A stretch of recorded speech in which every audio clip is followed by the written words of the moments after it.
Hi guys, this is Sami Alauddin and I'm your physics teacher. Dear students, हमारा electric current का chapter चल रहा है। इसमें आज हम कोशिश करेंगे कि इसको क्लोज कर दें और इसके जितने भी पिछले टॉपिक्स हैं उसको आप लोगों ने रिवाइज करते रहना है क्योंकि और उनके फार्मूलों को याद रखना है क्योंकि चैप्टर के ख़त्म होने के बाद हमने फ़ौरन ही इसके न्यूमेरिकल को सॉल्व करना है।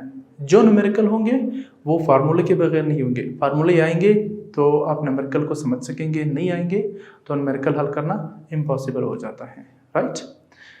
लास्ट जो हमारा टॉपिक था उसमें हम लोगों ने कहा था कि factors upon which the resistance of material depends, right. कि एक कंडक्टर है उसमें रेजिस्टेंस मौजूद होती है और वो रेजिस्टेंस किन किन फैक्टर से अफेक्ट होती है वो हम लोगों ने पढ़ा था। यानी हमने कहा था कि जब हम किसी कंडक्टर की लेंथ को ज़्यादा करते हैं तो लेंथ के ज़्यादा करने से क्या होता है डियर स्टूडेंट्स कि उसकी रेजिस्टेंस बढ़ जाती है, राइट। और जब हम एरिया को ज़्यादा करते हैं किसी कंडक्टर के तो एरिया के ज़्यादा करने से क्या होता है डियर स्टूडेंट्स, जो रेजिस्टेंस है वो कम हो जाती है, राइट। तो हमने कहा था कि रेजिस्टेंस जो है डायरेक्टली प्रोपोर्शनल है to the length of the conductor and it is inversely proportional to the area of the conductor. उसका एक छोटा सा इक्वेशन हम लोगों ने निकाला था, फिर एक कांस्टेंट रखा था। उस कांस्टेंट वो जो ग्रीक लेटर था यानी रो, उसको हम लोगों ने प्रोपोर्शनलिटी कांस्टेंट रखा था। असल में वो एक स्पेसिफिक रेजिस्टेंस था, राइट। देखो नाम से जाहिर है कि स्पेसिफिक रेजिस्टेंस यानी वो एक specific length of the conductor के लिए देखा जाता है, राइट। एक होता है कंडक्टर जिसकी इनफाइनाइट लेंथ होती है यानी बहुत बड़ी लेंथ होती है, उस लेंथ के लिए रेजिस्टेंस देखना ये एक बात है। जब हम उसको स्पेसिफाई करते हैं 1 मीटर तक लाते हैं लेंथ ऑफ द कंडक्टर और उसका एरिया 1 मीटर स्क्वायर रखते हैं, देन उसका वॉल्यूम जो है 1 मीटर बनेगा या 1 क्यूबिक मीटर बनेगा। ऐसे कंडक्टर की जब रेजिस्टेंस हम देखते हैं तो उस रेजिस्टेंस को हम लोगों ने स्पेसिफिक रेजिस्टेंस का नाम दिया था, रो से उसको डिनोट किया था, ठीक, राइट। आज हम पढ़ने वाले हैं कि टेम्परेचर का रेजिस्टेंस पे क्या इफेक्ट होता है। Very easy and very interesting topic, ठीक है। जस्ट आप लोगों ने अटेंशन पे करनी है और इसे समझने की कोशिश करनी है। तो आज हम पढ़ेंगे इफेक्ट ऑफ टेम्परेचर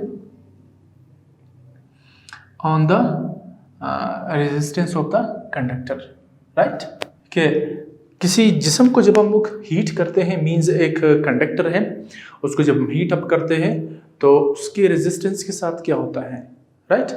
इसे समझने से पहले आप लोगों को ये आना चाहिए कि एक कंडक्टर क्या चीज़ है, ठीक। उसे रिकॉल करते हैं और कंडक्टर के अंदर असल में करंट किन चार्जेस की वजह से मौजूद होती है या किन पार्टिकल की वजह से मौजूद होती है। तो चलिए इसे देखते हैं। सपोज अगर हमारे पास एक कंडक्टर है, राइट, से दिस इज और कंडक्टर, ठीक। ये हमारा एक कंडक्टर है, ये वायर है। मैंने पिछली वीडियो में भी आप लोगों को बताया था। आप इसे इतना बड़ा पाइप ना समझे, ये वायर है, बिल्कुल वही वायर है जो आपके घरों में इलेक्ट्रिकल सर्किट की शक्ल में आपको नजर आता है, राइट। यहाँ समझाने की खातिर हम इसको थोड़ा ज़्यादा ड्रा कर लेते हैं, राइट। तो यहाँ देखते हैं डियर स्टूडेंट्स, अब ये कंडक्टर है, राइट। इस कंडक्टर में फ्री इलेक्ट्रॉन्स होते हैं, वो फ्री इलेक्ट्रॉन रैंडमली मूव करते हैं, राइट। यानी ये एक फ्री इलेक्ट्रॉन है, ये एक फ्री इलेक्ट्रॉन है। इस तरह के बेशुमार फ्री इलेक्ट्रॉन्स किसी भी कंडक्टर में मौजूद होते हैं। इसे फ्री क्यों कहते हैं? क्योंकि ये रूम टेम्परेचर पर रैंडमली मूव कर सकते हैं, राइट। अब इसकी मोशन को देखते हैं। ये इलेक्ट्रॉन यहाँ भागता है तो ये इधर भागता है, भाई ये इधर आ रहा है, ये उधर जा रहा है, ये आपस में कोलाइड भी हो रहे हैं, ठीक है। एटम के साथ जो यहाँ पर एटम्स मौजूद होते हैं, इन एटम्स के साथ भी ये कोलाइड होते हैं, आपस में भी एक दूसरे के साथ कोलाइड होते हैं, ठीक है। एक क्राउड बना होता है फ्री इलेक्ट्रॉन्स का किसी भी कंडक्टर में, वो एक दूसरे के साथ ऐसे कोलिजन करते रहते हैं, ठीक है। तो बहुत सारे इलेक्ट्रॉन्स होते हैं, तो बीड में बहुत सारे इलेक्ट्रॉन एक दूसरे के साथ टकराते हैं, राइट। जब वो टकराते हैं तो उससे क्या होगा, ये हीटअप होगा, राइट। या उससे पहले आपके जहन में एक सवाल आना चाहिए कि ये इलेक्ट्रॉन, इसको तो हम लोगों ने एनर्जी नहीं दी है, तो फिर ये कैसे कर रहे हैं। याद रखिए डियर स्टूडेंट्स, एक अच्छा कंडक्टर रूम टेम्परेचर पर भी वो उसके इलेक्ट्रॉन जो है वो मूव करते रहते हैं, ठीक। तो अब आपके जहन में फिर ये एक सवाल आना चाहिए कि भाई जब हम एक कॉपर की वायर को हाथ लगाते हैं तो हमें करंट क्यों महसूस नहीं होता, क्योंकि यहाँ पर जब फ्री इलेक्ट्रॉन मूव करते हैं, इलेक्ट्रॉन पर नेगेटिव चार्ज है, इट मीन्स कि यहाँ चार्ज की मोशन है, जब चार्ज मूव करता है उसे हम करंट का नाम देते हैं। तो जब इसमें रेंडमली मूव कर रहा है इलेक्ट्रॉन तो उसका करंट हमें महसूस क्यों नहीं होता है, ठीक। अब हमने इसको बैटरी के साथ तो नहीं लगाया है। रूम टेम्परेचर मीन्स ये 22 डिग्री सेल्सियस से स्टार्ट होकर ये 27 या 30 डिग्री तक इसे माना जाता है कि ये रूम टेम्परेचर है, ठीक। तो रूम टेम्परेचर पर यहाँ पर इलेक्ट्रॉन मूव करते रहते हैं लेकिन हमें करंट महसूस नहीं होता। क्यों? क्योंकि ये इलेक्ट्रॉन जो है वो रैंडमली मूव कर रहे हैं, ठीक है, रैंडमली इन मोशन होते हैं, एक खास तरतीब से मूव नहीं कर रहे हैं। तो जब रैंडमली मूव कर रहे हैं तो इससे क्या होगा, यहाँ पर नेट करंट जो है वो जीरो होगा, ठीक है डियर स्टूडेंट्स, कि जो नेट करंट होता है वो जीरो के इक्वल होगा। वो कैसे, देखिए अगर ये एक इलेक्ट्रॉन यहाँ आ रहा है ऐसे, तो दूसरा इसके मुखालिफ सिमत में भी जा रहा है, इससे जितना करंट प्रोड्यूस होता है उतना करंट ये भी प्रोड्यूस करता है। They are opposite in direction, यहाँ ऐसे जब ये अपोजिट इन डायरेक्शन होते हैं तो वो एक दूसरे के असर को कैंसिल करते हैं, राइट। तो हमें जो नेट करंट मिलता है वो ऑलमोस्ट जीरो होता है, ठीक। ठीक है भाई, ये तो हम लोगों ने सीखी बात कि भाई जब ये इलेक्ट्रॉन एक कंडक्टर के साथ हम बैटरी को अटैच नहीं करते हैं तो फ्री इलेक्ट्रॉन इसके अंदर मूव करते हैं due to room temperature, right. और हमें करंट इसलिए महसूस नहीं होता है क्योंकि ये एक दूसरे के असर को ज़ायल करते हैं, ख़त्म करते हैं, यानी नेट करंट कितना होता है डियर स्टूडेंट्स, जीरो हो जाता है, राइट। अब अगर हम इसके साथ बैटरी को कनेक्ट करते हैं, राइट, हमने क्या किया, हम यहाँ पर पोटेंशियल डिफरेंस अप्लाई करते हैं ऐसे, से this is positive terminal and this is और नेगेटिव टर्मिनल। हमने ईएमएफ को अप्लाई किया। अब जब अप्लाई करते हैं तो सारे इलेक्ट्रॉन एक किस्म का फोर्स फील करते हैं, क्यों, क्योंकि यहाँ पर इलेक्ट्रिक फील्ड डेवलप हो जाती है। तो इलेक्ट्रिक फील्ड में इलेक्ट्रॉन जो है वो फोर्स फील करते हैं, ठीक है, ड्यू टू पोटेंशियल डिफरेंस। तो ये सारे जितने इलेक्ट्रॉन हैं डियर स्टूडेंट्स वो एक लाइन में अरेंज हो जाते हैं, ठीक है। All the free electron will arrange or aligned in this conductor, right? अब इस कंडक्टर में जब सारे के सारे इलेक्ट्रॉन अलाइन हो जाते हैं तो फिर क्या होता है, ये ऐसे ऐसे ऐसे, राइट। जब ये ऐसे अलाइन हो जाते हैं और ये ऐसे मूव करते हैं, ठीक है। मूव करने से क्या होगा, ये करंट हमें एक डिसिप्लिन के साथ मिलेगा। अब अगर हम इस कंडक्टर को हाथ लगाएंगे तो हमें करंट फील होगा, ठीक है। और ऐसी सूरत में हाथ नहीं लगाना चाहिए जब करंट बहुत ज़्यादा हो, राइट। तो ये करंट इस तरीके से एक कंडक्टर में हमें मिलती है और इस तरीके से हम इसको प्रोड्यूस कर सकते हैं। अब आते हैं अपने टॉपिक की तरफ, राइट। ये effect of temperature on the resistance. Resistance क्या चीज़ है, ये इलेक्ट्रॉन एक दूसरे के साथ जब कोलाइड करते हैं, जब टकराते हैं तो टकराने से वो जो इनकी इलेक्ट्रिकल एनर्जी है वो तब्दील हो जाती है, कन्वर्ट हो जाती है इनटू हीट एनर्जी, और वो हीट एनर्जी इस वायर को गर्म करती है, ठीक है। जब हम हाथ लगाएंगे वायर को तो वायर हमें गर्म महसूस होगा। हम कहते हैं कि भाई जो इलेक्ट्रिकल एनर्जी थी वो ड्यू टू रेजिस्टेंस किस एनर्जी में कन्वर्ट हो गई है, हीट एनर्जी में कन्वर्ट हो गई है, ठीक। अब हम क्या करते हैं, हम इसको गर्म करते हैं, ठीक। इस कंडक्टर को गर्म करेंगे,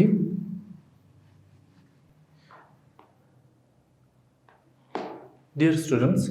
जब हम इस कंडक्टर को ऐसे गर्म करते हैं, सपोज हम लोगों ने यहाँ पर इसको एक लैंप लगाकर इसको यहाँ से गर्म करना स्टार्ट किया। ठीक, छोटा सा लैंप होता है लेबोरेटरीज में, और उसकी मदद से इसको गर्म करना स्टार्ट किया। हीट एनर्जी हम प्रोवाइड कर रहे हैं, हीट एनर्जी उसको प्रोवाइड कर रहे हैं। जब गर्म करेंगे तो लाजमी बात है भाई इसका जो टेम्परेचर है वो चेंज हो जाएगा, ऐसे चेंज इन टेम्परेचर आएगा। ठीक, जब हमने इसको गर्म नहीं किया था, ठीक है, जब हमने इसको गर्म नहीं किया था, ये इलेक्ट्रॉन जब कोलाइड कर रहे थे एक दूसरे के साथ, ठीक है, तो उस वक्त क्या था, उस वक्त इसका रेजिस्टेंस, ओरिजिनल रेजिस्टेंस था R0, या इसको आप R0 कह सकते हैं सिंपल, या इनिशियल टेम्परेचर कह सकते हैं इसको। ठीक है, तो जब ये कोलाइड करेंगे इलेक्ट्रॉन एक दूसरे के साथ, इट मीन्स के जो रेजिस्टेंस होगा वो उस वक्त कितना होगा डियर स्टूडेंट्स, R0। और जब ये R0 होगा तो ये जाहिर सी बात है कोलिजन है, तो ये वायर गर्म भी होगा। उस वक्त टेम्परेचर कितना काउंट किया जाएगा, T की वैल्यू कुछ भी हो सकती है, राइट, कि इसका टेम्परेचर जो है वो भाई 15 डिग्री सेल्सियस है, और रेजिस्टेंस जो है वो 5 ओम है, ऐसे आप कह सकते हैं। कोई भी वैल्यू है उसको हम लोगों ने जनरल नाम दिया है R0, और ये T। अब हम क्या करते हैं, हम इसको गर्म करना स्टार्ट करते हैं। ठीक है, अब आ जाए, हमने इसको गर्म करना स्टार्ट किया।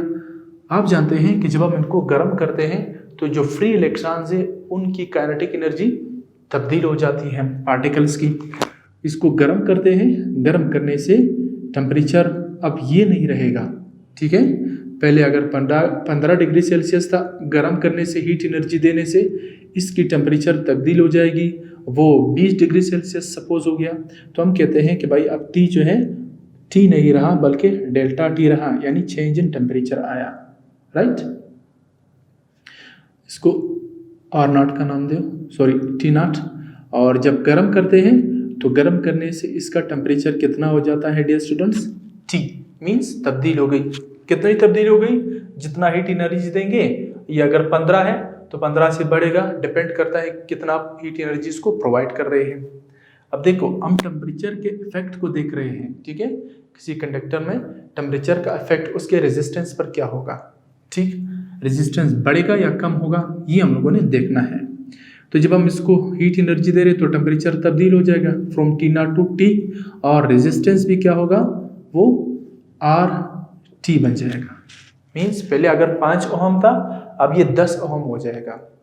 क्यों, क्योंकि यहाँ पर हीट एनर्जी देने से जो इलेक्ट्रॉन है या पार्टिकल्स हैं, राइट, ये जो इलेक्ट्रॉन्स हैं वो जब हीट एनर्जी को एब्जॉर्व करेंगे, ठीक है, तो उनका आपस में जो कोलिजन है वो बढ़ जाएगा। क्या हो जाएगा, कोलिजन बढ़ेगा। क्यों बढ़ेगा, क्योंकि इनका टेम्परेचर ज़्यादा हो गया है। काइनेटिक एनर्जी जो है वो इलेक्ट्रॉन की ज़्यादा हो जाएगी, जो इनकी काइनेटिक एनर्जी है वो राइज हो जाएगी। काइनेटिक एनर्जी के बढ़ने से क्या होगा, ये मोशन स्पीड से करेंगे और ज़्यादा एक दूसरे के साथ कोलाइड हो जाएंगे, क्योंकि काइनेटिक एनर्जी के बढ़ने से कोलिजन ज़्यादा हुआ। अब जब कोलिजन ज़्यादा हो गया तो इसका रेजिस्टेंस बढ़ेगा। ठीक है, इसका जो रेजिस्टेंस है वो भी बढ़ जाएगा।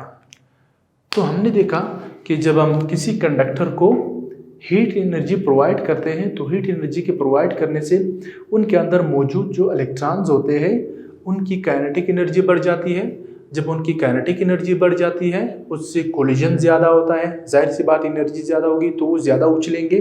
ठीक है, कंडक्टर में जब ज़्यादा उछलेंगे तो एक दूसरे के साथ टकराएंगे। टकराने से क्या होगा, उसका रेजिस्टेंस और ज़्यादा हो जाएगा और हमें करंट कम मिलेगा, राइट।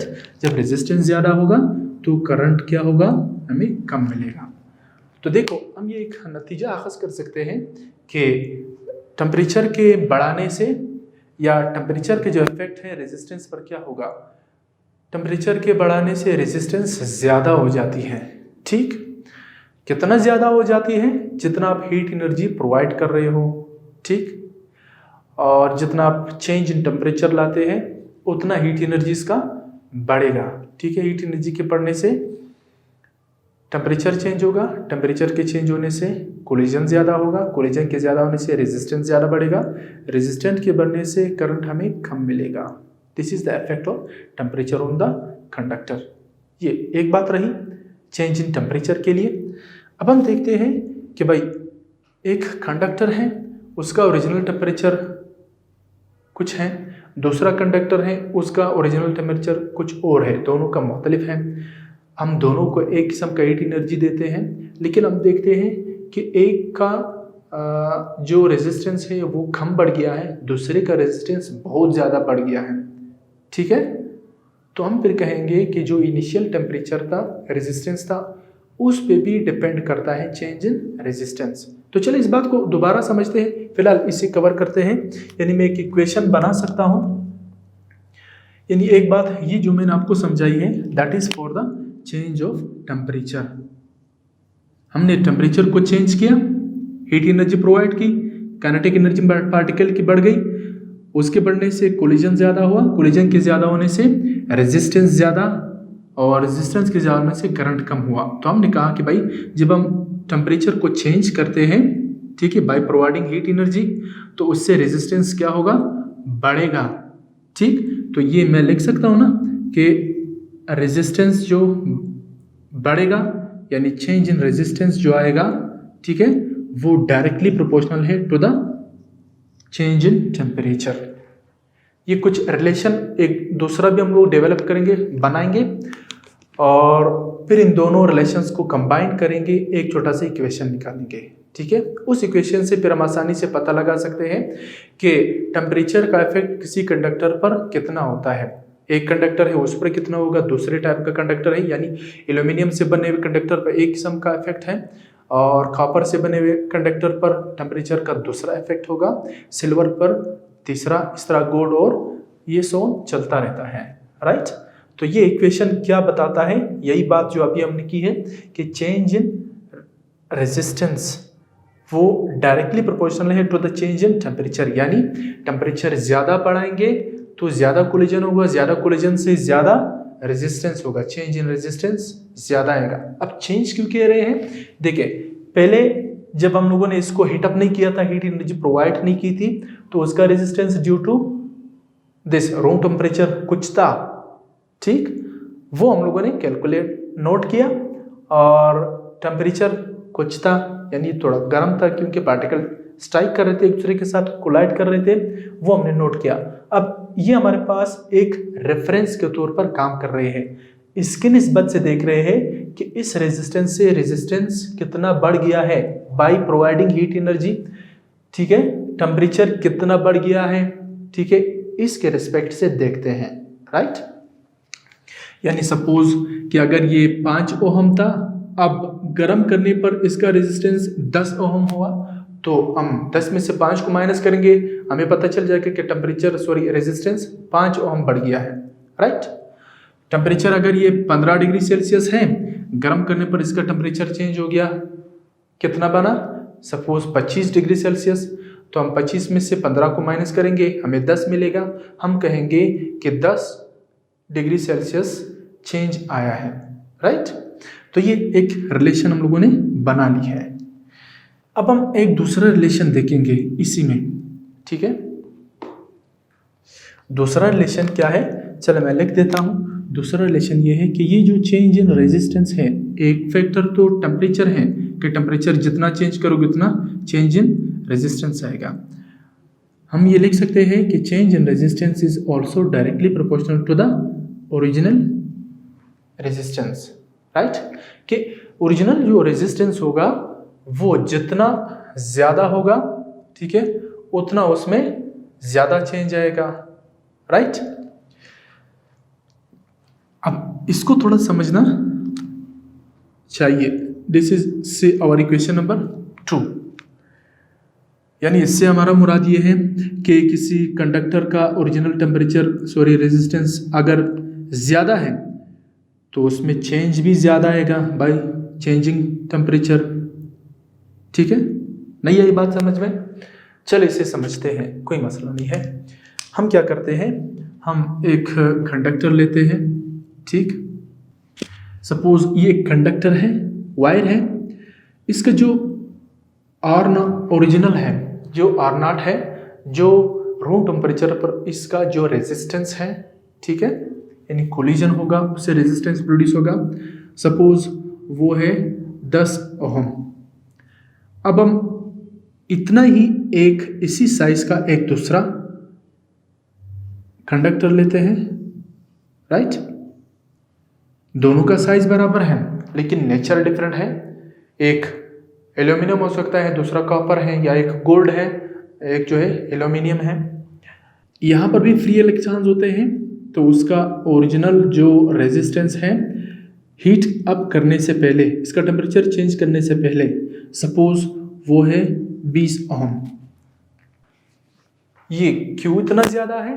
क्योंकि ये सेंसिटिव है इसकी निस्बत, यानी जो रूम टेम्परेचर पर इसके फ्री इलेक्ट्रॉन है वो इतने लूज हैं उसके अंदर कि वो फ्रीली थोड़ी सी एनर्जी मिलने पर भी तेजी से वो हरकत करते हैं, इधर उधर वो जा सकते हैं इस कंडक्टर में। ये सेंसिटिव है, ठीक है, और ये इसकी निस्बत कम सेंसिटिव है, तो इसके इलेक्ट्रॉन इतनी तेजी से मूव नहीं करती है रूम टेम्परेचर पर या इनिशियल टेम्परेचर पर वो जितना ये कर रहे हैं, ठीक है।